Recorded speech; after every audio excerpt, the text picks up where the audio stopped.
No tiene remedio el Poder Judicial. Está podrido. Forman parte del Supremo Poder Conservador. Están dedicados a obstaculizar la transformación del país para sostener el viejo régimen, el antiguo régimen de corrupción y de privilegios. Hoy en día, la Suprema Corte de Justicia de la Nación enfrenta duras críticas debido a una serie de polémicas resoluciones que, en el fondo, reflejan dos visiones sobre la impartición de justicia en México. El máximo tribunal nunca había sido objeto de un verdadero escrutinio.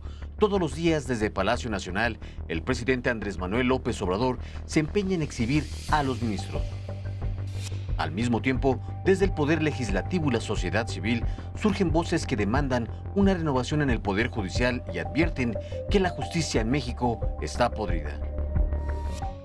Sí se aprecia una división que parece ahondarse entre una posición que está dando la sensación de ser una posición antigubernamental, como en los casos recientes, por ejemplo, el relativo a la Guardia Nacional o particularmente el que se dio en relación con el denominado Plan B, que se dejó sin efecto una legislación por razones procedimentales parlamentarias. Soy Jesús Velázquez y en esta primera entrega del serial ¿Está podrido el Poder Judicial? Lo invito a examinar el panorama del sistema judicial mexicano.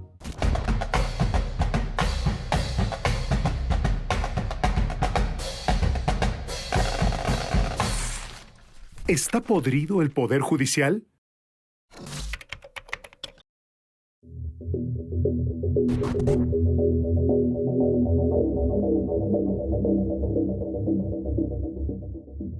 Con la última reforma de 1994, la Corte se convirtió en lo que hoy conocemos un poder autónomo, encargado de representar al Poder Judicial de la Federación, un aparato que supervisa, regula y sanciona a los jueces, tribunales de circuito y magistrados. Pero la tarea de la Corte básicamente es defender la Constitución e interpretarla. Hoy esa facultad está en entredicho. Se está dando un activismo judicial que puede propiciar, y de hecho está propiciando, la invasión del Poder Judicial al terreno de los otros poderes, del Poder Ejecutivo y del Poder Legislativo. Y eso puede romper el equilibrio de los poderes que es indispensable en un sistema democrático. En el debate público se advierte la existencia de dos bandos dentro de la Suprema Corte, el de los conservadores y el de los liberales, debido a las posturas que han asumido sus integrantes ante temas cruciales para el país. Creo que hay ministras y ministros que han tenido votaciones muy liberales, ¿no? Y ha habido otras ministras y ministros que han tenido votaciones, por el contrario, muy conservadoras, ¿no? Hay una disputa por el poder fuera de la Suprema Corte, a mi manera de verlo, que es la que está detrás de las acusaciones infundadas que se dirigieron contra la ministra Yasmín Esquivel, y que afortunadamente ya un juez competente, plenamente competente, ha señalado que la autoría de la tesis que le cuestionaron es de la propia ministra. La votación de la reforma eléctrica de AMLO marcó el inicio de las críticas hacia los ministros. En esa oportunidad solo se lograron 6 votos para intentar invalidarla. Los ministros Luis María Aguilar, Margarita Ríos Farjat, Javier Lainez, Jorge Pardo, Juan Luis González Alcántara, Alberto Pérez Dayán y Norma Lucía Piña votaron a favor de la propuesta, mientras que Loreta Ortiz, Yasmín Esquivel, Alfredo Gutiérrez y Arturo Saldívar dictaron en contra de su invalidación. El poder económico extranjero se apoderó de todos los órganos del poder durante más de 30 años y todavía tiene influencia muy fuerte en el poder judicial. En el máximo tribunal se percibe un activismo judicial que propicia una invasión de poderes, asegura el profesor e investigador del Colegio de Veracruz, Eduardo Andrade Sánchez.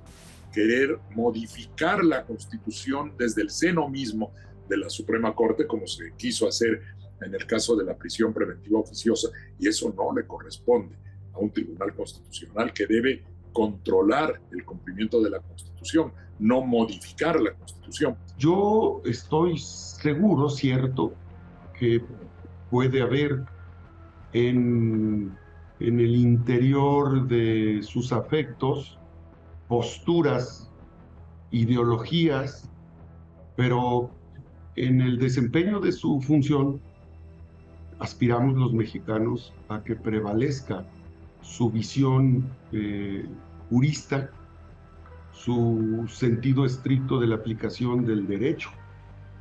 Sería lamentable que un representante del Poder Judicial atendiera sus resoluciones a partir de una postura de izquierda o de derecha.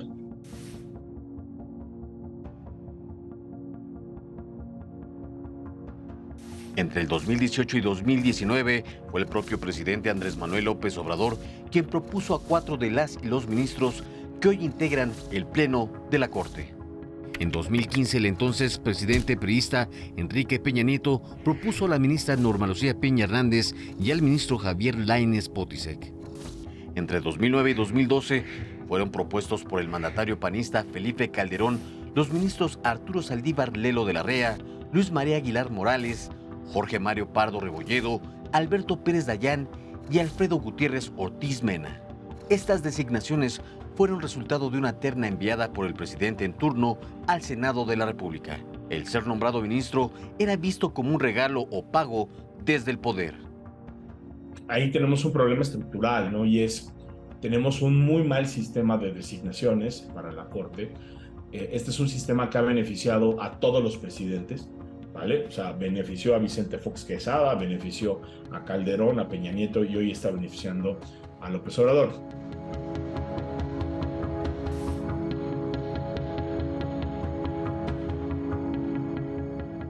El nepotismo al interior del Poder Judicial se llegó a considerar como parte de una cultura. Jueces y magistrados tenían hasta 20 familiares en su tribunal sin ningún problema, como lo evidenció el ministro Arturo Saldívar. Fue muy difícil convencer a la gran familia judicial que esto no era correcto, que era nocivo para la justicia, que era injusto para quienes no tenían estos lazos familiares y que generaba redes que pudieran dar lugar a corrupción. Ordenamos el nepotismo, pusimos reglas claras y hoy el problema del nepotismo está superado en el Poder Judicial de la Federación. Sin embargo, el órgano judicial aún vive una etapa de transición donde el nepotismo es una práctica que persiste.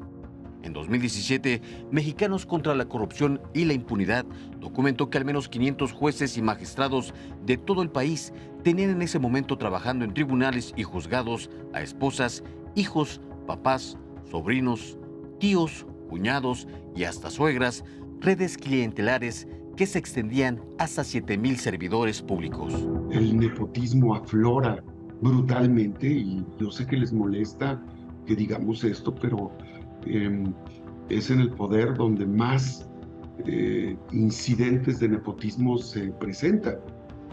Familiares de representantes del Poder Judicial en el orden estatal y en el orden federal. Hoy la carrera judicial es más extensa que antes. Hoy creo que tenemos evaluaciones mejor hechas, ¿no? Y eso, de nueva cuenta, hay que reconocérselo también a las administraciones pasadas. Entonces sí creo que es un problema que puede seguir existiendo, pero de nueva cuenta creo que por fortuna ha ido disminuyendo con el paso del tiempo, o por lo menos el Poder Judicial se ha tomado algunas medidas.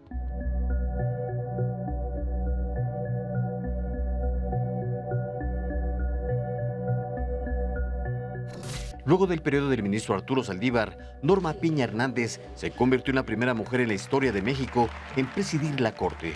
La ministra presidenta ha sido objeto de críticas por sus posicionamientos en contra de la 4T. El Poder Judicial se convirtió en una vulgar trinchera de la derecha. De repente y como nunca se dedican a obstruir la transformación que encabeza el presidente López Obrador. Restituyeron a Edmundo Jacobo como secretario ejecutivo del INE, invalidaron una parte del plan B de la reforma electoral, invalidaron el traslado de la Guardia Nacional a la Sedena, absolvieron a Rosario Robles, liberaron las cuentas de la esposa de Genaro García Luna y luego, por casualidad, la presidenta del Poder Judicial, la ministra Norma Piña, contrata a Sonia Vargas como administradora del Consejo de la Judicatura, aún a pesar de que ella ayudó a García Luna a desviar más de 71 millones de dólares. A ello se suman los mensajes de WhatsApp enviados por Piña al morenista Alejandro Armenta, supuestamente para exigir respeto al Poder Judicial. Piensan que soy grosero por decir esto. Tal vez eso les lleva a que luego me escriben WhatsApps diciéndome que si podré ver a los ojos a mis hijos por decir esto, porque pongo en evidencia corrupción. Yo le tengo el mayor respeto a la ministra Piña, pero habría que reconocer que en algunos puntos se ha dado una circunstancia que ha impactado sobre su propio ejercicio. Este enfrentamiento con el presidente de la Junta de Coordinación Política del Senado no fue algo muy satisfactorio. Frente a este panorama, cabe preguntarse si en casos emblemáticos como el de la guardería ABC, que llegó a la Corte en 2010, realmente existió justicia. Mediante el castigo a los responsables de crímenes y delitos que agravian a la sociedad en su conjunto, se enviaría un mensaje importante de cero impunidad. Además, representaría un avance hacia la consolidación de un auténtico Estado de Derecho donde los ciudadanos aspiren a la impartición de justicia efectiva, rápida y expedita. Veremos ese tema a fondo en el segundo capítulo del serial ¿Está podrido el Poder Judicial? Soy Jesús Velázquez. Hasta la próxima.